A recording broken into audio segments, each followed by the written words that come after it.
바울이 고린도 교회에 편지를 쓴 이유는 고린도 교회에 이런저런 문제가 있다는 소식을 들었기 때문입니다. 당시 고린도 교회에는 음행하는 이들이 있었습니다. 또한 성도들이 서로 고발하여서 법정에서 다투고 있었습니다. 결혼에 대한 견해도 서로 달랐고 우상에게 바쳤던 제물을 먹어도 되는지 논쟁했습니다. 성찬 예식 중에 음식 먹는 일로 의견이 나눠졌습니다. 그럼에도 불구하고 바울은 고린도 교회를 향한 소망을 가지고 있었습니다. 오늘 본문 바로 앞절입니다.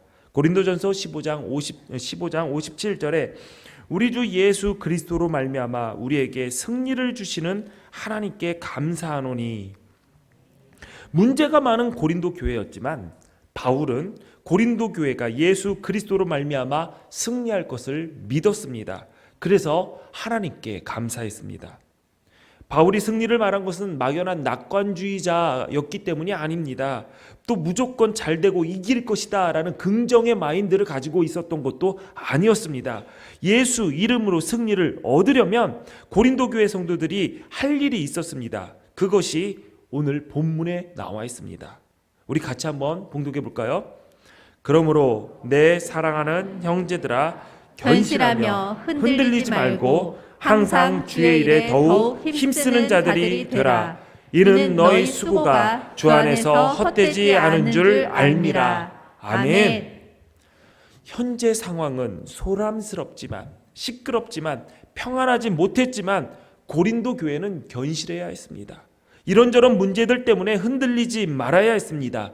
그래야 예수 이름으로 최후 승리를 얻을 수 있었습니다. 본문에는 세 가지 권면이 나옵니다. 첫 번째, 성도들은 견실해야 한다는 것이죠. 복음을 믿는 믿음 위에 견실해야 됩니다. 고린도전서 15장은 또 다른 부활장이라고도 얘기를 합니다. 부활에 대한 내용이 쫙 나와 있습니다. 그리고 마지막에 오늘 본문 말씀, 견실하며 흔들리지 말아라 라고 권면을 하고 있습니다. 무엇으로 흔들리지 말으라고 얘기하냐면 바울이 전하고 그들이 받은 복음 위에, 부활의 복음 위에 흔들리지 말라는 것이죠. 그리스도께서 우리를 위하여 죽으시고 성경대로 사흘 만에 다시 살아나사 하신 말씀대로 성도는 부활을 믿어야 됩니다. 부활 신앙 위에 견실해야 됩니다. 우리가 다 죽으면 다른 동부들처럼 시체가 썩거나 혹은 불탐으로 끝나는 것일까요? 그렇지 않습니다. 내세를 믿지 않으면 모든 삶은 부정과 부도덕에 빠지기 마련입니다. 그러므로 우리는 주께서 약속하신 그 부활 소망 위에서 견실해야 됩니다. 두 번째는 흔들리지 말아야 됩니다. 그 이유는 우리에게 썩지 아니한 영생한 소망이 있기 때문입니다. 기독교인들은 복음의 소망에서 흔들리면 안 됩니다. 우리는 이미 복음의 소망, 영생의 소망을 가지고 있는 자들입니다. 그러므로 우리는 흔들려서는 안 됩니다. 복음의 소망은 하나님의 약속입니다. 우리는 하나님을 신실하다, 미쁘다라고 고백합니다.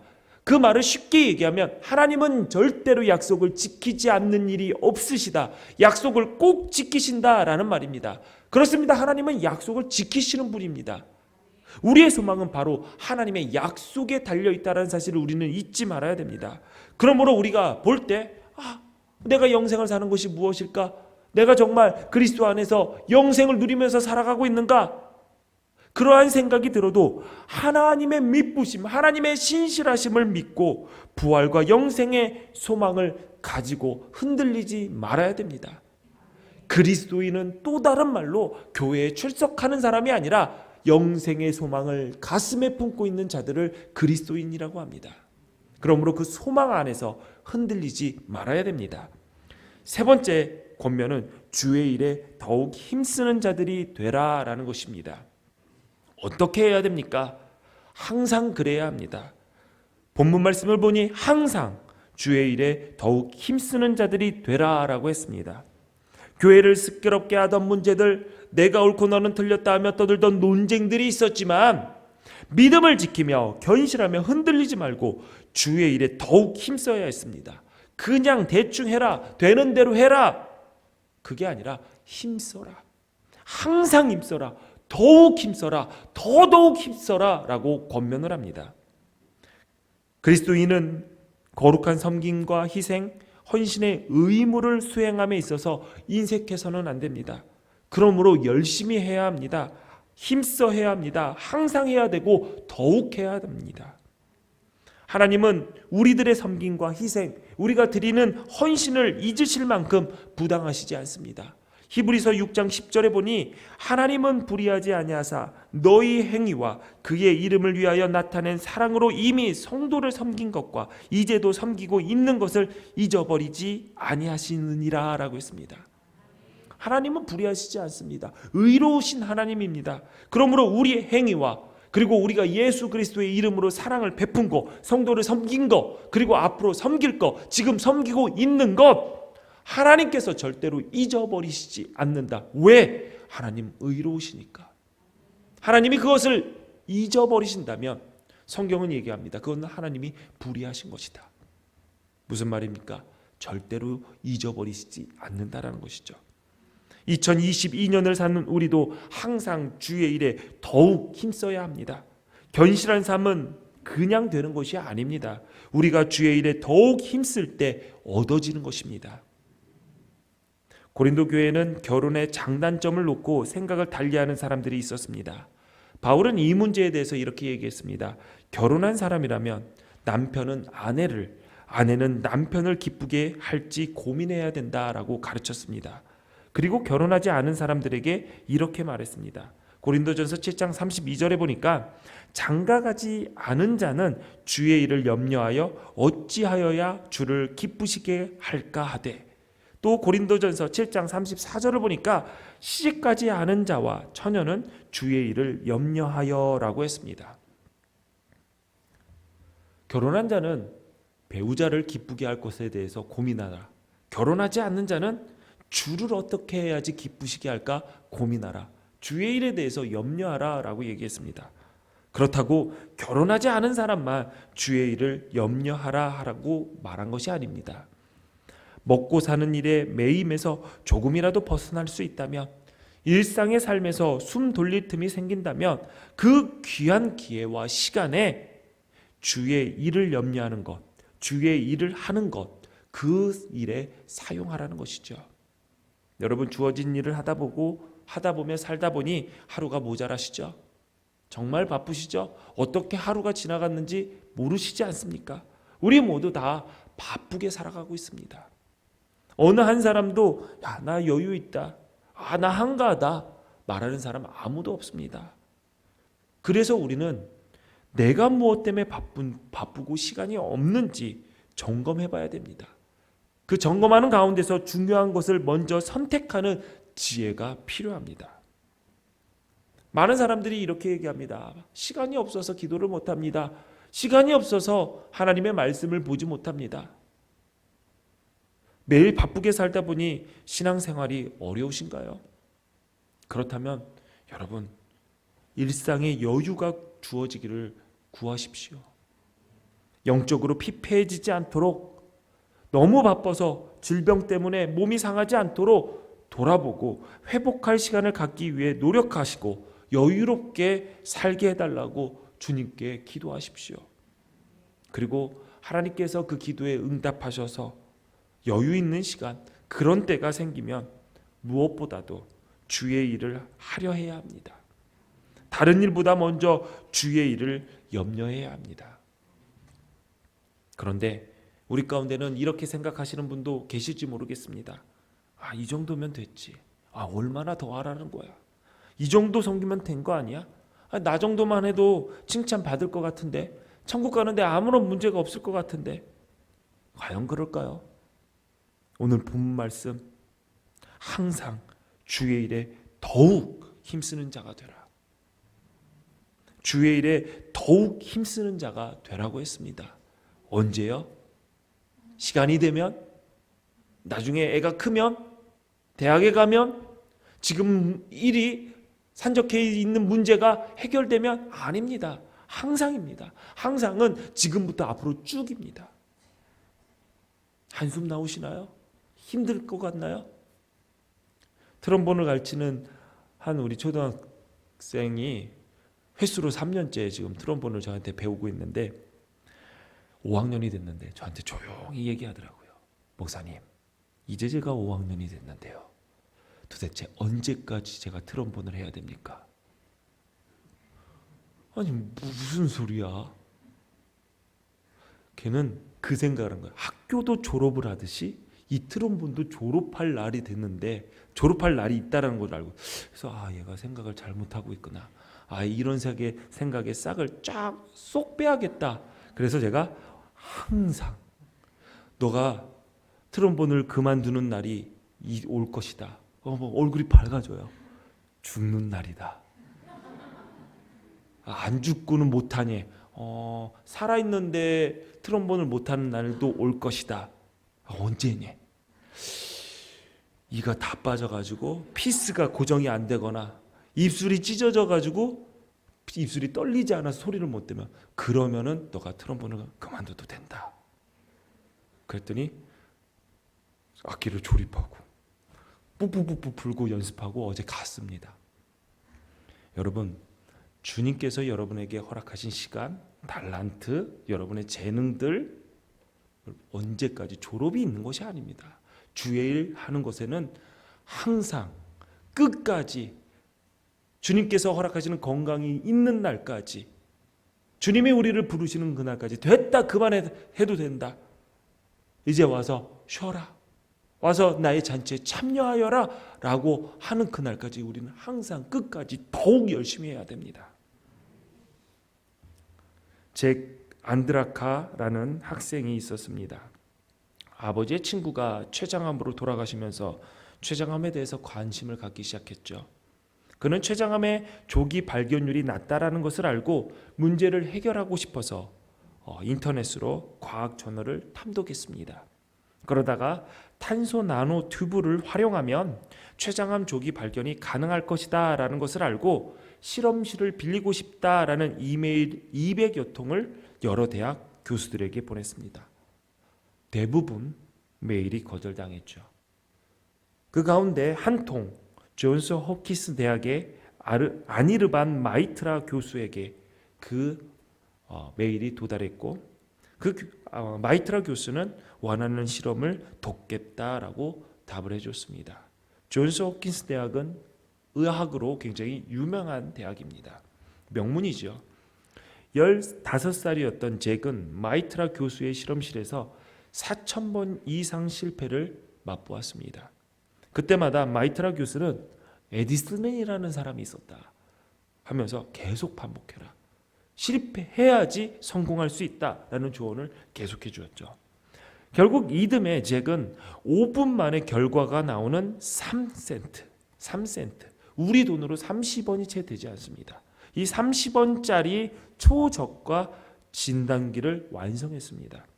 기존 췌장암 진단기보다는 검사 결과가 168배 빨리 나오고 26,000배 싼 가격의 진단기였습니다. 물론 후속 연구나 임상 실험의 부족으로 그 진단기가 현재 의료계에 미치는 영향은 아주 미비합니다만, 학위도 없었고 대학에서 전공 수업도 듣지 않았던 10대 학생이 이뤄낸 성과로서는 굉장히 놀라운 성과였습니다. 한 인터뷰에서 잭은 이렇게 말했습니다. 인터넷 화면을 멍하니 보면서 시간 죽이지 마세요. 인터넷은 세상을 바꿀 수 있는 도구입니다. 정보는 널려 있으니 거기에서 그것을 얻어가세요. 요즘 우리에게 정말 수많은 정보들이 있죠. 우리가 사용하는 스마트폰에서 우리는 많은 정보를 얻습니다. 그리고 어떤 사람들은 그것을 통해서 시간을 즐기죠. 누구는 인터넷에서 즐길 거리를 찾죠. 누구는 인터넷에서 남을 흉보고 비판하기에 열을 올리고, 누구는 자신을 드러내기 위해서 많은 시간을 사용합니다. 또한 누구는 남들이 나를 어떻게 생각할까, 나를 어떻게 볼까, 나를 좀 더 잘 보이기 위해서 인터넷 공간을 아름답게 꾸미는데 시간을 보내지요. 그러나 분명한 목적을 가지고 열심을 내는 사람은 그러한 공간 속에서도 생명을 살리는 지식과 정보를 얻어내갑니다. 여러분, 우리가 착각을 하는 것이 있습니다. 시간이 지나면, 때가 되면 자연스럽게 될 것이다. 우리가 가만히 있어서 되는 것은 딱 한 가지밖에 없습니다. 얼마 전에도 말씀드린 것 같은데, 우리가 가만히 있어서 저절로 되는 것은 늙는 것밖에 없습니다. 견실한 성도, 가만히 있으면 절대로 견실해지지 않습니다. 흔들리지 않겠다고 힘만 잔뜩 주고 버티면 됩니까? 칭찬받는 성도가 되기 위해서는 지금 내가 할 수 있는 무언가를 시작해야 됩니다. 기도를 하든 성경을 읽든 어려운 사람을 예수 이름으로 돕든 선교사를 돕든 어려운 아이들이 자립할 수 있는 종잣돈을 대든 항상 열정을 가지고 움직여야 견신할 수 있는 것입니다. 성경은 성도가 무엇에 힘써야 하는지를 가르쳐 줍니다. 예배를 잘 드려야 된다, 기도해야 된다, 당연한 기본적인 것이죠. 그런 것은 물론이고 많은 것들이 있지만 특별히 몇 가지를 소개한다면 누가복음 12장 58절에 화해하기를 힘쓰라라고 했습니다. 등지고 살지 말라는 것이죠. 싫어하고 미워하고 살지 말라는 것입니다. 여러분, 명절 때 가족들 만나게 되죠. 그리고 가족들 만나기 전에 이미 안 만나도 여러분 관계가 어그러져서 힘들어 하시는 분들이 있을 것입니다. 그렇다면 여러분, 화해하기를 힘쓰십시오. 더 나아가 가정의 평화를 만드는 자로서 견실히 서시기를 바랍니다. 여러분, 같은 천국 갈 건데 다른 곳에 갈 사람처럼 살지 말아야 됩니다. 그리고 로마서 12장 13절에 성도들의 쓸 것을 공급하며 손 대접하기를 힘쓰라라고 했습니다. 움켜쥐고 살지 말라는 것이죠. 쓰면 재산이고 드리면 하늘나라에 쌓는 저축이고 남기면 유산이 되는 것입니다. 내가 갖고 있으면 그거 가지고 뭐를 하고 할 수 있을 것이다, 그것이 나에게 힘이 될 것이다 라고 착각하는데 그냥 깔고 앉아 있는 것입니다. 엉덩이에 깔고 있으면 냄새납니다. 나중에 쓰지도 못하게 되죠. 너무 움켜쥐려고 하지 마세요. 나누고 베풀 때 여러분들 더 풍성하게 살 수 있게 됩니다. 그리고 데살로니가전서 4장 11절에 자기 일을 하고 너희 손으로 일하기를 힘쓰라라고 했습니다. 자기 일을 하고, 성인과 성인이 아닌 사람의 차이가 있습니다. 자기 일을 할 줄 아는 사람이 성인이죠. 나이를 많이 먹어서 생일이 지났다고 해서 성인이 아닙니다. 자기 일을 할 줄 알아야지 성인입니다. 우리 20살 된 우리 예원이가 오늘 생일이라고 해서 오늘부터 이제 만으로도 내가 성인이다 라고 막 할 것 같은데, 일단 생일 축하하고요. 잘 들으세요. 내일을 내가 해야지 성인입니다. 오늘 아침에 일어나서 이부자리 누가 정리했나요? 성인입니다. 밥을 먹었습니다. 밥을 먹고 식탁 위에 내 밥그릇, 내 수저, 내 젓가락 있으면은 누구죠? 나예요? 나는 치웠다. 왜? 성인입니다. 진정한 성인으로 한 발짝씩 걸어가고 있는 거죠. 예배를 드리고 나가면은 여러분, 우리 찬양대원들이 청소를 합니다. 보면은 예배 드리고 사용했던 주보가 그냥 놓고 그 자리에 놓고 있는 부분도 있고요. 코를 풀었는지 뭐를 닦았는지 모르는 그 휴지 뭉탱이가 의자 옆에 있습니다. 그거 자기가 못 챙겨 나가죠. 내가 챙기고 나가야 될 것을 놓고 갔다면 그 사람은 나이가 몇이든 어린이, 성인이 아닙니다. 가끔가다 먹은 컵도 그 자리에 놓고 내가 버리고 흘려나간 도 죽지 못하고 그냥 나가는 거 어린입니다. 신앙생활도 마찬가지예요. 내가 스스로 하나님을 향해서 기도할 줄 알고 내가 말씀을 보려고 스스로 내 성경책을 필 줄 아는 사람이 성숙한 사람이죠. 그렇게 한 걸음 한 걸음 걸어갈 때 우리는 미숙함에서 벗어나 성숙한 그리스도인이 되는 것입니다. 저는 이 노래를 굉장히 좋아합니다. 정말 명곡 중에 명곡, 불후의 명곡이라고 생각합니다. 자기의 일을 스스로 하자. 명곡이에요. 명절 때 여러분 TV 켜놓고 소파에서 뒤부러져 있다가 차려준 밥만 먹고 쓱 몸만 빠지면은 미숙한 어린이입니다. 나이가 상관없더라도, 나이가 있더라도. 그런 분들에게는 어떻게 하냐면 좋은 음식을 차려주는 것이 아니라 분유를 타서 젖꼭지를 물려주셔도 충분히 잘 먹습니다. 어린이니까. 제가 이 말씀을 준비하고 굉장히 불안합니다. 명절 때 젖꼭지 올까봐. 여러분, 우리 남성들 불후의 명곡을 생각하시면서 이번 명절 때 스스로 하는 성숙함을 보여주시기를 바랍니다. 여러분, 부지런하여 게으르지 말고 열심을 품고 주를 섬기라. 나의 일을 스스로 할 뿐만 아니라 나에게 맡겨진 일 부지런하여 게으르지 말고 열심을 품은 다음에 주를 섬겨야 됩니다. 그리고 자신을 위해 열심히 땀 흘려 일하고 바쁘게 사는 것은 물론이고, 디모데후서 2장 15절에 보니까 부끄러울 것이 없는 일꾼으로 인정된 자로 자신을 하나님 앞에 드리기 힘쓰라 라고 했습니다. 세번역으로 보니까 하나님께 인정을 받는 사람이 되기를 힘쓰십시오 라고 번역했습니다. 자신이 하나님께 드려지는 제물처럼 제물로 살라는 것이죠. 하나님께 인정받을 만한 제물이 되라는 얘기입니다. 그리고 디모데후서 4장 2절에 보니 말씀을 전파하라. 때를 얻든지 못 얻든지 항상 힘쓰라 라고 했습니다. 쉬운 성경을 보니까 언제 어디서나 항상 하나님의 말씀을 전하십시오 라고 권면하고 있습니다. 그리스도의 향기로, 그리스도의 편지로 예수 냄새, 예수 향기를 풍기고 예수님 소식을 전하면서 살아야 됩니다. 우리 모두 어려운 시기에 열심히 주의 일을 감당해 왔습니다. 우리 기둥교회 성도들 보면 너무나도 자랑스럽습니다. 뿌듯합니다. 정말 무슨 경연대회가 있으면 여러분들을 내놓아서 칭찬받고 싶어요. 인정받고 싶어요.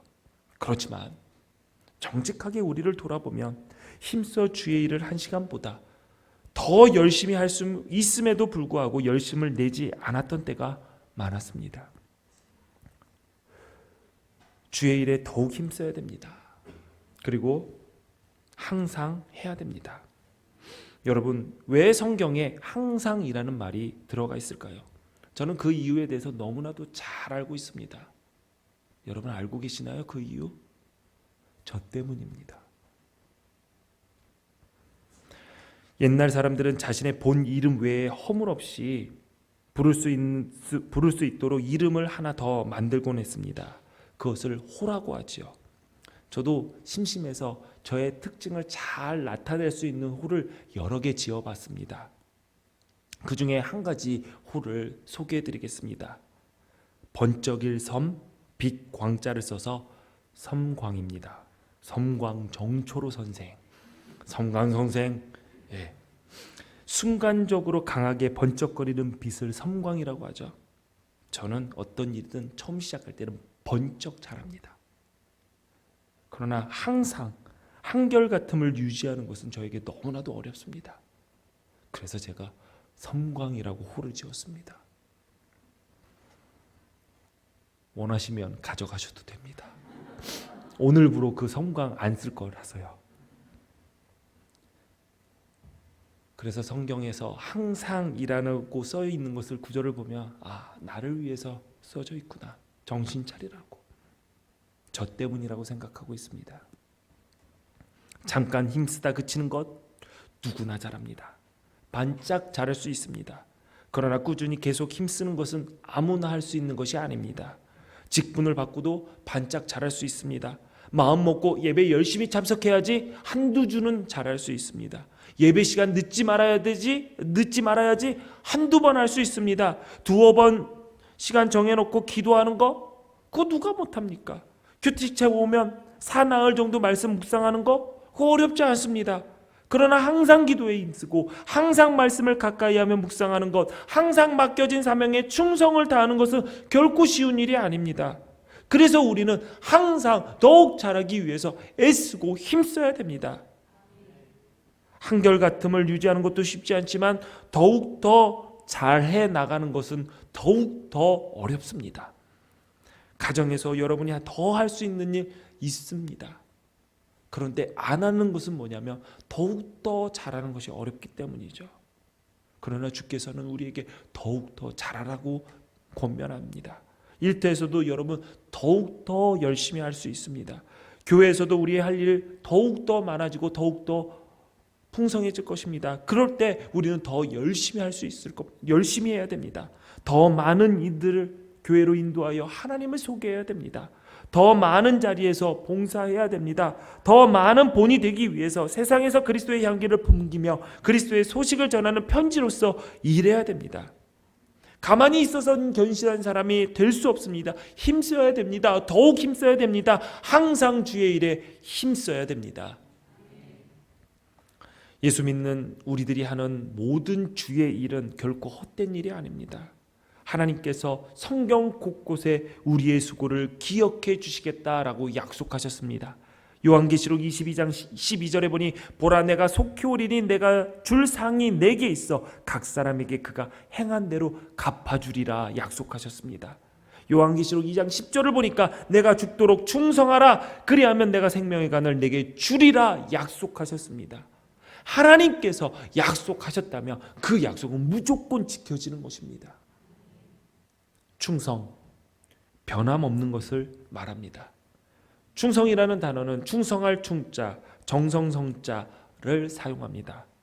충성 충자는 가운데 중 아래 마음 심자가 놓여져 있습니다. 마음의 중심을 말하는 것이죠. 마음의 중심이 들어가 있는 것이 충성할 충입니다. 정성성자는 말씀원 변에 이룰 성자가 붙어져 있습니다. 말씀을 이루는 것이 정성입니다. 그렇다면 충성은 마음의 중심으로 말씀을 이루는 것을 말하는 것이죠. 마음의 중심, 내 마음을 모두 다 아는 것을 말합니다. 내 중심은 따로 있고 조금 남아있는 견마음을 하나님께 드렸다고 해서 하나님께 충성했다라고 할 수 없는 것입니다. 그러한 마음으로는 말씀을 이룰 수도 없습니다. 마음의 중심을 다해서 말씀을 이루기로 한번 충성을 하기로 결단했다면 결코 변할 수 없는 것입니다. 결코 배신할 수 없는 것입니다. 끝까지 그 마음의 중심을 견실하게 흔들리지 않게 붙드는 것이 그것이 충성입니다. 절영지회라는 고사성어가 있습니다. 뜻은 모자끈, 갓끈을 끄는 연회, 잔치라는 뜻이죠. 중국 초나라 장왕이 전투에서 승리한 후에 많은 장수를 불려서 잔치를 벌였습니다. 그 연회가 밤까지 이어졌죠. 그런데 갑자기 바람이 불어서 그 연회장에 등불이 꺼졌습니다. 그 순간 어둠 속에서 여인의 비명소리가 들렸죠. 그 비명의 주인공은 왕의 애첩이었습니다. 한 장수가 그 어둠을 틈타서 그녀를 희롱한 것이었죠. 왕의 애첩은 비명을 지르는 와중에 자신을 희롱한 중신의 갓끈 모자끈을 잡아 뜯었습니다. 그리고 왕에게 이렇게 얘기했죠. 왕이시여, 저를 희롱한 사람의 모자끈을 제가 끊었습니다. 지금 불을 켜고 모자끈이 없는 그 사람을 잡아주십시오. 그 사람이 저를 희롱한 범인입니다. 그러자 장왕이 이렇게 얘기했습니다. 불을 켜기 전에 모든 신하와 장수는 자신의 모자끈을 끊어 던져라. 다시 불을 켜고 난 후 보니 모든 사람의 모자끈은 떨어져 있었습니다. 결국 왕의 애첩을 희롱한 사람이 누구였는지는 찾아낼 수가 없었습니다. 그 후 몇 년 뒤 전쟁이 벌어졌죠. 오나라가 초나라를 침략해서 장왕을 포위했습니다. 완전히 포위됐죠. 그때 적군의 포위망을 뚫고 왕을 구하러 온 장수가 있었습니다. 그 장수는 목숨을 걸고 왕을 구해냈죠. 전쟁이 끝난 후에 장왕이 그 장수를 불러서 이렇게 물었습니다. 죽음을 무릅쓰고 나를 구하러 온 이유가 무엇이냐? 알고 보니 그 장수는 몇 해 전 연회 때 왕이 애첩에게 모자끈을 뜯긴 그 신하였습니다. 왕이 자신을 살려준 왕의 은혜를 잊지 않고 전쟁터에서 자신을 돌보지 않고 충성을 다해 왕을 구해낸 것이었죠. 그 왕은 충신을 둘 줄 아는 성군이었고 그 장수는 죽기를 각오하고 왕을 지켜낸 충신이었습니다. 여러분, 충성이란 이런 것입니다. 여러분은 나를 위해 십자가에서 고난받으신 예수님 때문에 내가 살게 되었다라는 것을 믿으십니까? 내가 은혜 받은 사람임을 안다면 살려주신 분, 그분을 위해 죽기를 다해야 합니다. 그것이 충성입니다. 여러분은 나를 위해 십자가에 죽으신 예수님을 위해서 영적인 적진을 향해 죽기를 각오하고 가보신 적이 있으십니까? 예수님 때문에, 예수 이름 때문에 무시당하고 자존심 상하는 일 앞에서 날아오는 비난의 화살을 피하기 위해 예수님을 방패로 삼으신 적은 없으신지요? 가정에서, 교회에서, 일터에서 예수님 때문에, 예수 믿기 때문에 참은 일이 있고 고난 당한 일이 있나요? 우리는 신앙생활을 하면서 상처받았다라는 말을 굉장히 자주 합니다. 그런데 그 상처가 예수님을 위해 충성하다 생긴 영광의 상처입니까? 아니면은 내가 사람들끼리 부딪혀서, 내가 인정받지 못해서 자존심 상해서 상처받았다, 그렇게 받은 상처입니까? 충성을 다해 항상 더욱 주의 일에 헛되지 않을 것이 분명한 수고에 힘쓰는 자들이 되십시오. 사람들이 몰라줄 수 있습니다. 당장 열매가 보이지 않을 수도 있습니다. 그러나 하나님께서 보고 계신다는 것을 기억한다면 결코 힘들지 않을 것입니다. 그 일을 함께하는 우리 기독교의 공동체, 신앙의 동지들이 있다는 사실을 잊지 않는다면 우리는 그 일을 묵묵히 감당해낼 수 있을 것입니다. 하늘 백성으로 이 땅을 살아가는 동안 견실하며 흔들리지 말고 항상 주의 일에 더욱더 힘쓰는 우리들과 하나님께서는 여전히 함께 하십니다. 기도하겠습니다. 전능하신 하나님, 오늘도 하나님의 말씀을 듣게 하시니 감사합니다. 주님을 따르면서 내 일을 염려하며 주의 일을 멀리한 적이 있습니다. 나타함에 주저앉을 때가 있었습니다. 현재가 충분하다고 생각하여 열심을 내지 않을 때도 있었습니다.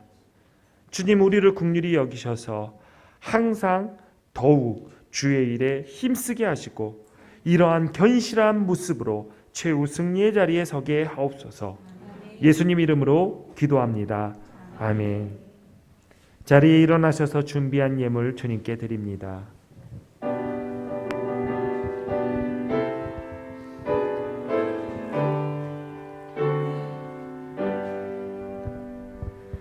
모든 것이 주께로부터 왔으니 이 예물을 주께 드리나이다.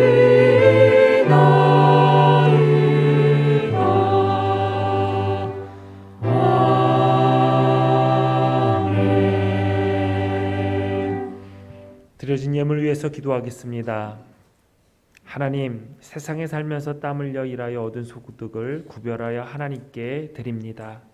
하나님, 우리 기독교의 성도들 견실하게 주의 일에 힘쓰는 믿음의 여정 잘 마칠 수 있도록 성도들의 가정과 일터 지켜 보호하여 주옵소서. 받은 은혜를 생각하며 늘 감사의 표현을 할 수 있도록 믿음 주시고 주의 사랑이 너무 크고 놀라워 찬양하는 삶을 살게 하여 주옵소서. 베풀어 주신 복을 기억하며 드릴 줄 아는 믿음 허락하여 주시고 생애 순간순간마다 감사의 고백과 헌신이 식지 않도록 주님, 우리를 붙잡아 주옵소서. 이 예물을 맡아 사용하는 우리 기독교의 공동체에 함께하여 주셔서 하나님의 것을 인간의 생각과 욕심이 아니라 하나님의 뜻을 이루는 일에 지혜롭게 사용할 수 있도록 인도하여 주옵소서. 예수님 이름으로 기도합니다. 아멘.